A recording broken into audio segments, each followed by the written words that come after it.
So this plant here is lady's thumb, Persicaria, Polygonum persicaria. Lady's thumb? Lady's thumb. And the things that you're looking for on ID, these little tiny pink flowers, that's it. That's the whole show. They never get any bigger than that. And then you've got these lance-shaped leaves with smooth, no teeth on the leaf margins. And if you look really close, you can see that there's a sheath wrapping right where the leaf joins the stem. And if you really get in there, you might even be able to see that there are some little tiny hairs on the top of that sheath right there. And that's part of the ID for this plant. And one thing that's important for people to know is you can never ID a plant off of just one characteristic. There are other plants out there that have, leaves this shape. So that by itself is not enough. You need like all the characteristics. So the pink flowers plus this shaped leaf plus that sheath on the stalk. And this is a really nice salad green. You can also do it as a cooked green. I don't use the stems because they're kind of tough, but what I'll do is I'll just come in and strip the leaves like that, so I just get the tender parts and mix them up with sometimes with domestic greens like lettuce, sometimes on their own. This one I think you can see, find one where you actually see the thumbprint. Can you see on that leaf where it's like there's a little smudged area that is subtle? It just looks kind of darker right there. Somebody with way too much time on their hands thought it looked like a lady's thumb had bruised the leaf right there, and that's where it got the name. Anyway, the nice thing about this plant is some wild greens get bitter. So as soon as the weather warms up, like dandelion will get really bitter. But this one stays good all season, so spring through fall I can count on this being a green that I can get.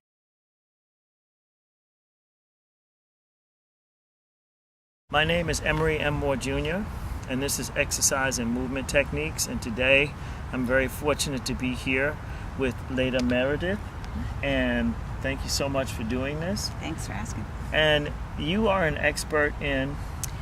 Wild edible and medicinal plants is my main thing, and I also do other forms of sustainable food and nutrition work, but wild edible and medicinal plants is my main thing.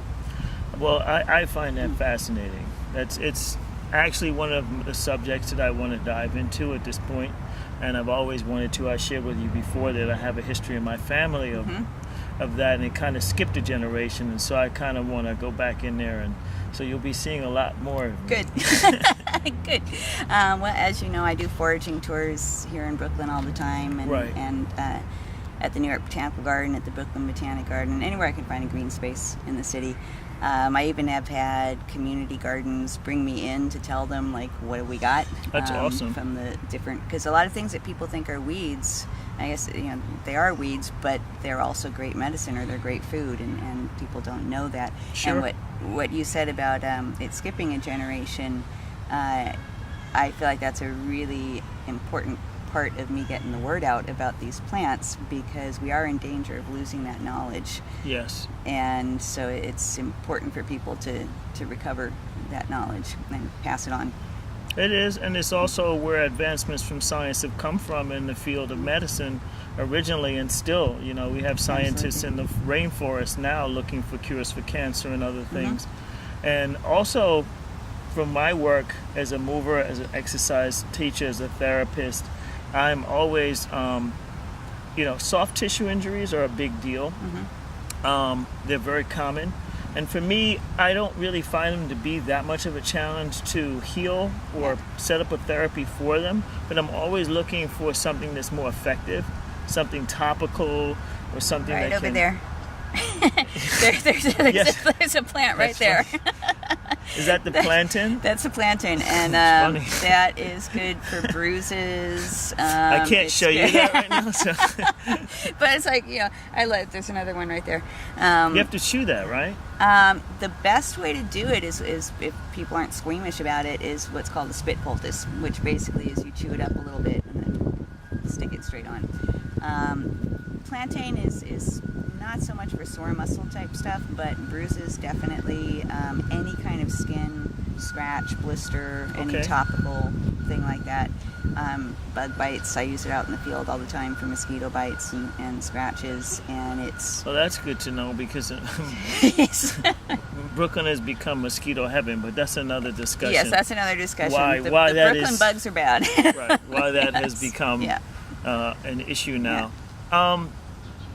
Food is a big deal, you know. I mean, commercially, if you are out there in the commercial world, which most people are, you're inundated with all kinds of claims of what you should eat, what you shouldn't eat, where you should get your food from, organic versus inorganic. And I mean, let's narrow it down first. Organic versus inorganic. From my understanding, because I've spoke with a lot of farmers, I also grow food myself. There are farmers who've never used pesticide or used it minimally because it costs money. Right. And so there would be no reason for them to actually use pesticide unless it was advantageous to growing food. What do you think about that? Do you think you have to absolutely eat organic? And what does that mean? What now, does that anyway? mean? I think when you can, Sure. organic and preferably local organic, locally grown organic as opposed to organic from 3,000 miles away, Yes. is important. But it's interesting. It's not just a health question. There are other questions in there, like what are those pesticides doing to the bees, for instance? Yes. What are the pesticides? Well, that's a doing? health question in my mind, Which, because yes. if there are no bees, there's no us, They're which right, is something right, that a lot of exactly. people don't make the connection Like to. no pollinators, no food. Do Right. we get that? Exactly. What is it doing to the topsoil? Is it depleting it so that you can't grow food on it in 20 years?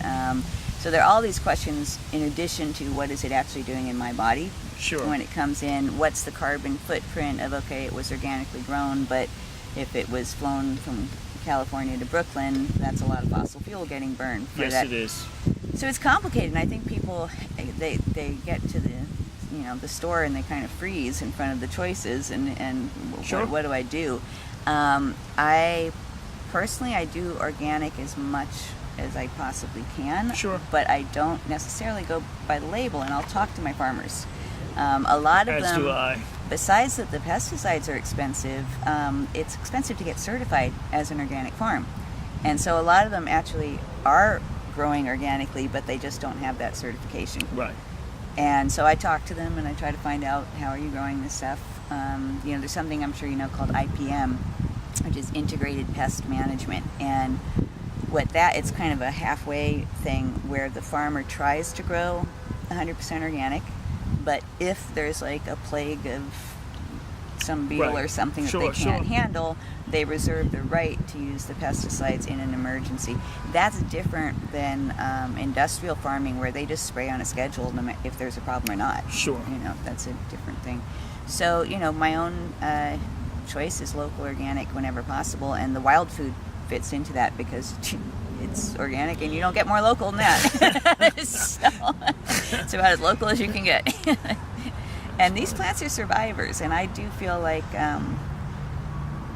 they've got a lot of energy and potency to them. And nutritionally, if you look at the ones that have been studied, they tend to be higher in minerals and things than a lot of the domestic plants. And The wild plants. The wild ones. Depending, I'm sure, on where they're located. Of course, depending on how they're grown, what situation they're growing in. Sure. But these are plants that are doing just fine with no irrigation and no fertilizer and no pesticide, and they're healthy and they're happy. And I like eating those foods. I'm hoping some of it rubs off on me. Well, as I was about to say that I like those attributes, and I like Yeah. eating those foods as well. Yeah. It's also advantageous to know these things. Yeah. So I also know that there are foods, fruits, beverages, not beverages, but food that is not grown with pesticides because it never has been. Things like coconuts, for instance. The only reason you would put a pesticide on a plant is to get rid of pests. And so there are certain foods, I'm sure, that even though they may have been commercially farmed, have never been exposed to pesticides directly or intentionally. Now, There are some. there Right. may be Yeah. peripheral effects, which is something that is, I know of farmers who they were growing organically, especially in North Carolina and places like that. But since they have commercial farming nearby, people are spraying from the air, right? And so it's one environment, you know, the water table, et cetera, et cetera. Sure. So you do what you can, and I guess the conversation is you do the best you can. You do the best you can, and also I think to me it's important to feel like any little bit that you do actually does matter. I think people sometimes throw up their hands and they're like, well, I can't eat 100% organic, or I can't do this, so I'm just not. It's expensive. It's expensive. Foraging is a good way to counteract that. I can see that now, you know. We're going shopping in the park. I'm like, it's free food. So, you know, I kind of feel like the foraging subsidizes my organic habit because I have this free food. I understand. Which means then I can spend that little extra to get the organic that I might not be able to otherwise. But I think there's no... like, we know the industrial food system is broken in many, many ways, environmentally and right. so on and so forth. But there's no one solution. It's not like organic solves it. It's not like local solves it. It's all those little pieces coming together. And I also think it's different for every region. Like what you can do, you know, in New York versus California, where they basically have irrigated the desert. So that's right. It's different environment, different issues. Right, exactly. Different economics. Yeah, it's also you know, kind of coming back to what I do with the wild plants, the sense of place, of connection to land. And I also love to travel and things, but I'm made out of this place. I eat from this place. They say your cells, you know, completely turn over in your body every 7 years. Then I'm Brooklyn. Well, I was born here, so I guess you were born here. No matter where I transport myself. And of course, when I travel, I try to eat the stuff that's there. But the funny thing is, people do that when they travel, and sometimes not when they're home. And I find that just a very interesting mindset. Like if you go to Italy, you don't head straight for McDonald's. You want some good Italian food when you go to Italy. You want the cuisine from the place you're in. Yes, we do. You know, that's what you want. Yes. I was just this last summer. I was in Greece. I'm half Greek, and that's actually my start with plants came. I was telling you earlier with my great grandmother who was Greek, and where that knowledge for her came from is it's still part of the culture even today. Right. There, and so. You know, we went to some restaurants and they have horta, which is wild greens, on the menu. And I would order the horta, and the waiters would get so excited because this tourist was ordering the horta, because the tourists never ordered the horta. But they're proud of their wild greens, and to them it's a delicacy. And somehow in the States, we got a couple generations away from that. Yeah. I have a garden. I love gardening. Mm-hmm. And that's also another way that you can possibly save some money on things and have things available, because fresh herbs and spices taste a lot better than that. But then we have to get into people not cooking anymore, not having time to cook. They think, you know, not understanding the food preparation. Really, when you cook, it isn't really going to take you that much more time than if you were shoving something in the oven. If you know what you're doing. By the time the pizza delivery guy could get there, you can have dinner on the table. No doubt. No doubt. And you could have pizza on the table if you wish. You can make your own pizza. I've made pizza. I have a garden too. I've got it. I share it with the apartment next to me. And strategic. And there I grow I grow raspberries because my CSA farmer doesn't do raspberries, and they're kind of expensive at the green markets. Yes, they are. You know, some things like that to sort of fill in the gaps on stuff I like that is not so easy to come by or affordable to come by. And again, it's like I was saying, it's like a jigsaw puzzle. It's a little mosaic. So I do a little of this and a little of that. Well, you must be a good farmer, because I could never get raspberries to come up. I have some extra plants for you. I'll give them to you. I'm there. Cool. I thin them out every spring, and I give them away to people all over Brooklyn. So you're up. So, do you have any advice or particular guidelines for eating in general? Because That is a huge issue. People are, I don't know what's up with America, but we're like protein crazy. Like every time I speak with someone, where are we going to get your protein from? Yeah. And I'm like, where are you going to get your protein from? It's almost like, well, where aren't you going to get it from? There's nobody here that is protein deficient, unless they may be starving to death. And even then, I'm not sure they're protein deficient, just calorically deficient. Yeah, I think the big takeaway, I agree with Michael Pollan on this, whether somebody wants to be vegan or just vegetarian, any of the different forms of that, or they eat meat or animal products or whatever, all that high protein, I tend to not be in favor of any extreme. Like, I don't think no carb is a good idea, and I don't think crazy high protein diets are a good idea. Right. But the main thing is, if you look out at the natural landscape, what there is the most of are leafy greens and green vegetables. You can find those even in the middle of winter. It's the scrubbers. Yeah, that you can find those in the middle of winter. Yes, you can. And I pulled snow off my collard greens, knocked it off, and been and they're more tender actually. So I feel like you look at and right now in the park, we've also got, there are lots of nuts. There are walnuts in the park right now and beech nuts. So you've got those. You've got root vegetables pretty much any time of year, but especially spring and fall. And so if you and the fruit is there's still fruit now into the fall, but that's mainly a summer thing, which is when we need more water and stuff anyway. You have these juicy fruits to fuel that, and if you sort of look at what is available in what percentages on the planet, I feel like that's a really good base for your diet. And we've gone like, even with if you do eat meat, it used to be, aside from like royalty, you didn't eat meat every day, even if you ate meat. No, and you ate, because that means you had to kill livestock. Right. And it took time to raise livestock. Exactly. And it was a big deal. Or you had to go out hunting, or you had to, That's right. And so if you did, like, if you go, like, the Chinese food in China is nothing like the Chinese food at the restaurants here.